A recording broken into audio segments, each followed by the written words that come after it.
terms. Otherwise, they can't be recognized. When electricity just came and started during the Industrial Revolution, making Britain the most prosperous country in the world, the big challenge there was that there was over 80 types of voltages, 22 different plugs at the end of the 19th century. And an engineer called Mertz came around and said, one voltage, one plug, one nation. And because it was plugged in, the United Kingdom became a connected country. So it's got to be in a place where everything is standardized. It's got to be accountable. It's got to be fungible. You've got to make it liquid. It's got to network. It's got to protect transactions. And it's got to be recorded. So what I can tell you about this is what property does is effectively it creates one of the world's most important information systems that have ever existed. You really know who owns what and who has whose hand in whose pocket and who has a claim and not, thanks to records. Once you leave the record system, you are out of the system. And that's exactly what happened in the subprime crisis. A whole bunch of people, and we will see responsibilities very much along the line later on, people left the body of property law as it is being practiced in the world over the last 100 years, because that's when property really came to exist, and they went to an area of law called securitization. And securitization has gone and not respected any of the elements I talked about before. But really, the kind of toxic paper that we see floating around the market, and that is the cause of the distrust in the banks, because it's not that we lack money, it's that we don't know how many banks are owning pieces of claims and property in the U.S. market.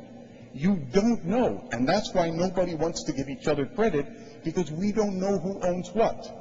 Well, a good property system tells you who owns what. And that's why a developing country is a chronic subprime crisis, because in Peru, 60% of the people, you don't know where they are. And and the same thing goes for India, and the same thing goes for Nigeria, and the same thing goes for most developing and former Soviet nations. And that's exactly what is now happening in the subprime crisis. You don't know who owns what. That's the crisis, not lack of money. So you can go in and say the fundamentals are good. Hey, we got factories. We got a lot of working people. There's a lot of stamina in there. Lots of entrepreneurs. Well, so what? So do we. What you've lost is your capacity to connect, because you've lost the track that property gives you. So the problem is essentially one of epistemology, of knowledge. When you know where things are and at what value they are, you are then able to see what's invisible, which is relations. And there are many things that we have only been able to capture through man-made instruments. For example, if I talk to you about the word energy, everybody here knows what energy is about. But if I ask anybody here, have you ever seen energy? You'll say no. Have you ever touched energy? You'll say no. Because energy is a concept that measures something that can be gotten from proper correlation. If you see a lagoon in the Andean mountains, what you see are the fish in the water, so you see good swimming, tourism, and we can do fishing.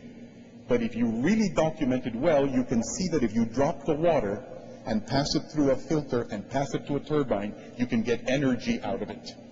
And yet nobody has ever touched energy. So there are things, as an American philosopher called Paul Weiss said, that stick out and organize everything else. You may have seen Charlie Chaplin films and Harold Lloyd films where all of a sudden somebody pulls one thread out of a suit and the whole suit falls. Or somebody takes one brick out of a building and the whole building falls. Or somebody takes an apple off the shelf and the whole bunch of apples fall on. Once you have taken property and the clarity that property is supposed to bring to human connections, you have brought havoc to the market, and that's what happened in subprime. So, because we've got 20 minutes, which is a very wise Anglo-Saxon system of limiting sort of long-winded Latin Americans like myself, I will quickly have to come to my conclusions of something that I really have only been thinking about the last week, as I think about you, because I said this is my opportunity to tell lawyers and jurists who hold the key though they may not know it. First of all, we economists have made huge mistakes. Over time, we have said that what is behind value is labor. Marx said it. Well, there was a recent International Labor Office statistical who said, who are the most working people in the world? Who are the citizens of the world who work the most? Peruvians. We're not rich. So labor maybe, but not that important. Second, culture. So in comes Samuel Huntington, Clash of Civilizations. And he says, you know, there's something about Anglo-Saxon Protestants that just makes them a little bit more productive than anybody else. And we're bound to clash. Well, there's Hugo Chavez talking to Ahmadinejad. Where's the clash? The Catholics are talking to the other guys. So obviously, not that clear. But law gets the facts. But law, as the philosophers say, law and property law refer to law about truth.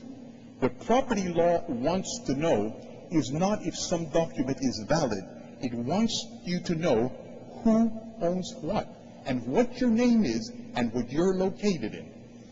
However, when you look at everything that is being called securitization, it tells you whether documents are valid. It doesn't tell you whether it's truth. So while property are statements about truth, the securitization, from what I've been able to see, is essentially about validity. And that's a different item. And the only people who can dig into the theory of that are people who know law. So law, as it relates to development, is just a task that is beginning. Because I have a feeling that it came to the developed countries of the world not because somebody thought it out. It came out of through what Dawkins would have called acceptation. You know what they say? They say that if you look today at birds, they're former reptiles. How did it happen? Well, the world got cold, and so instead of growing hair, they grew feathers, but then all of a sudden feathers allowed them to fly. I think while in the far west and the destruction of the feudal system in Europe, the West was destroying an old system of ownership to create a new system of ownership. It didn't realize it, but it created value. It created a system to know the truth in a global society. Now is the moment to try and find out how that actually works. And even if you look at what John Kenneth Galbraith used to say, behind every crisis, and Milton Friedman said it as well, in his own words, behind every crisis there is, it's security over property that breaks. It is when legal documents, they lack the word legal, it is when legal documents cease to represent the truth. It is when my passport ceases to represent me that we get into problems, because we're 6 billion people in the world and there's no way that we can know each other except through law. That's the challenge of lawyers in the future. Thank you very much.